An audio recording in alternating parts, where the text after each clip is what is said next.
The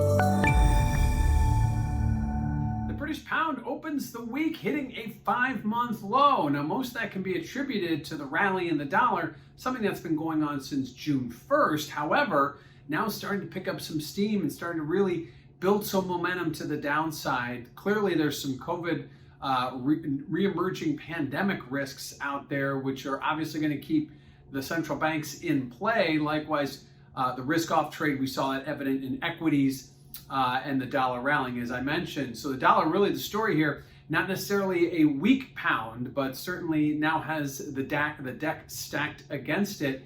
It will likely look to recover. We've seen this trade before back in late March and in mid-April, where we saw a quick recovery. It'll be interesting to see if we get that follow through. Likely going to need some help, whether it be a catalyst event, some clarity, or whatnot. But ultimately, seeing the pound decline rather dramatically to start the week again, down to 136.55.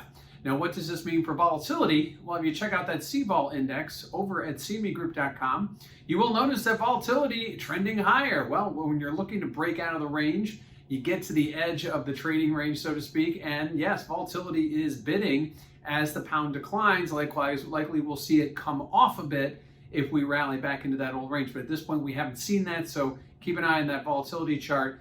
Becomes very directional with the pound. Lower pound now will signal higher volatility, at least until we establish a new range. And likewise, the opposite, if we rally, we should see volatility come off.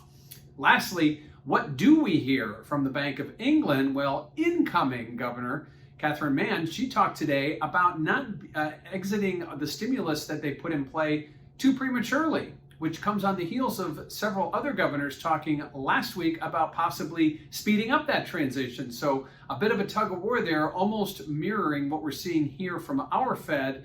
We heard from Fed Presidents Kaplan and Bullard talking about maybe getting that tapering business up to speed, whereas we heard later from the Fed chair, not so fast. He wants to keep things in play the way they are and kind of wait and get some more clarity, get some more proof and more evidence before the Fed would step in to reverse any of the stimulus. Likely we're seeing the same type of back and forth from the Bank of England. It'll be interesting to see how this plays out.